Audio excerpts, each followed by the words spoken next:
Choisir un nom de domaine. Choisir un nom de domaine, c'est un défi, mais c'est aussi une tâche qui est particulièrement importante. Vous vivrez avec votre nom de domaine pendant très longtemps. Alors, voici quelques trucs, quelques pistes pour vous permettre de choisir un nom de domaine approprié. Premièrement, il faut qu'il soit facile à mémoriser. Alors, quand vous allez dire votre nom de domaine à un client que vous allez rencontrer au hasard de la rue, est-ce qu'il va être en mesure de s'en rappeler? Est-ce qu'il va être en mesure de taper ce nom de domaine-là dans la barre de son navigateur? Alors, c'est une bonne question, c'est une question importante parce que les gens qui vont vous rencontrer puis qui voudraient pouvoir rentrer en contact avec vous, il faut qu'ils soient en mesure de se rappeler de votre nom de domaine. Fait que vous pouvez considérer. Puis, les noms de domaine, il y a des gens qui disent que les noms de domaine ont tous été pris. C'est-à-dire qu'il y a tellement de noms de domaine qui ont été réservés sur l'Internet qu'il n'y a plus beaucoup de choix. Alors, moi, je vous propose quelques pistes. Choisissez 2 ou 3 mots très courts qui vous ressemblent. Vous pouvez inclure un préfixe, un suffixe. Bien que ce ne soit pas idéal, vous pouvez utiliser un nombre. Utiliser un nombre a des inconvénients. Alors, testez les idées que vous avez avec un ami. Puis en anglais, il est important d'éviter les nombres 2 et 4 qui peuvent être confondus avec 2 et 4. Alors, on voit ça souvent dans les noms de domaine. À mon avis, c'est à éviter parce qu'on peut se retrouver sur le domaine de quelqu'un d'autre. Préférablement, on veut quelque chose qui est court. Alors, les noms courts peuvent être mémorisés plus facilement. Et surtout, on s'en rappelle plus longtemps. Donc, quelques outils que vous pouvez utiliser, là, des sites web sur les mots croisés, des solutions pour le Scrabble, des anagrammes, les premières lettres de quelques mots. Il y a aussi les langues étrangères. Il y a dans les langues étrangères des mots qui veulent dire quelque chose d'intéressant et qui sont relativement courts et dont l'épellation, la façon dont on l'écrit, il ne peut pas y avoir de confusion. Il y a également des listes de mots courts et d'autres outils comme NameStation sur le web qui peuvent vous aider à générer des idées. Facile à prononcer, c'est une autre chose importante, ça. Alors, on rencontre quelqu'un dans l'ascenseur, sur l'autobus, on dit notre nom de domaine. Alors, il est important que ce soit facile à prononcer. Est-ce que après que je l'ai dit à quelqu'un, au téléphone peut-être, faites le test avec un ami, après que je l'ai dit à quelqu'un, est-ce que cette personne-là peut taper ce nom-là facilement dans son navigateur? Est-ce qu'elle peut s'en rappeler? Alors, je vous invite à faire le test. Évitez la confusion avec les homophones. Il y a beaucoup de mots qui se prononcent de la même façon, mais qui s'écrivent de façon différente. Alors, je pense aux mots qui vont inclure un C ou un K, par exemple, un F ou un PH.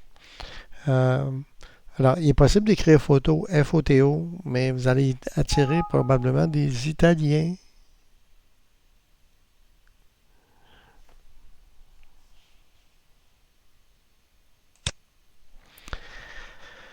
F-O-T-O, mais vous allez probablement attirer des Italiens. Est-ce que c'est ce que vous voulez? Hein? Donc, évitez la confusion avec les homophones. Racontez votre histoire, c'est important. Hein? Vous êtes un photographe, vous offrez votre service en studio pour des mariages, pour des fiançailles, pour des graduations dans le domaine professionnel, vous vendez vos photos. Alors, qu'est-ce qui est particulier à propos de ce que vous faites, des services que vous offrez, qui peut faire partie de votre nom de domaine? Alors, mon nom de domaine que vous voyez dans le bas à gauche de l'écran, c'est WPRGB qui peut être très... c'est seulement avec des consonnes, ça ne se prononce pas. Hein? On est d'accord là-dessus. Mais ça a une signification dont on peut se rappeler quand on est intéressé à avoir un site web pour un photographe. Alors, RGB, on sait tous ce que ça veut dire. Hein? Et WP, c'est pour WordPress, qui est la plateforme pour laquelle je fais de la promotion. Donc, racontez votre histoire dans votre nom de domaine. Essayez de mettre les traits d'union ou les autres caractères spéciaux. Alors, sont supportés maintenant. Même les caractères accentués sont supportés dans les noms de domaine. Ceci dit, ça ne sera pas naturel pour les utilisateurs. Et l'introduction d'un trait d'union, on est pratiquement toujours obligé de le dire dans le nom de domaine qu'il y a un trait d'union. Alors, il est préférable de les éviter. À défaut, vous seriez mieux d'utiliser un TLD, un Top Level Domain, qui est différent du .com, plutôt que d'utiliser un trait d'union dans votre nom de domaine. Donc, il y a .co, .me pour moi, biz, org, net. Il y a également le .style, .photo, avec un S, pas de S. C'est un peu plus problématique, on s'entend, ça se prononce de la même façon, ça ne s'écrit pas de la même façon. Donc, songez à ces différentes options-là. Idéalement, un .com. Alors, presque tout le monde sait ce qu'est un .com. Quand on dit wprgb.com ou tamainpourtoujours.com, qui est le nom de domaine que j'utilise là, pour mon site de démonstration, tamainpourtoujours.com surtout, je peux dire ça et je suis certain qu'on va s'en rappeler. C'est un peu long, mais il n'y a aucune confusion sur comment ça s'appelle. Et ça finit par .com. C'est clair pour tout le monde. C'est un site web. Si vous utilisez un TLD autre que .com, il est préférable d'utiliser un TLD court. Donc, point photographie, c'est très très long à taper. Et pour les francophones, point photographie pourrait s'appeler différemment que PHY. Hein? Donc, retenez les TLD les plus connus et vous êtes lié peut-être à une géographie. Donc, si vous faites de la photo comme un service, dans le cas de mariage, fiançailles corporative, alors vous êtes probablement lié à une géographie, donc un .fr, .ca. Ça peut être très, très bien indiqué dans votre cas. Ça permet de vous rapprocher virtuellement de votre clientèle. Faites attention cependant. Si votre compétiteur principal a le même nom de domaine que vous dans le .com, vous pourriez peut-être lui envoyer vos clients potentiels. Donc, c'est à faire attention. Vérifiez donc le .com du nom de domaine que vous envisagez d'enregistrer avant de le faire. Prénom nom.com. Alors, je possède, bien entendu, le nom de domaine denisgrenier.com. C'est mon nom. Je l'ai acquis il y a 10 ans de ça.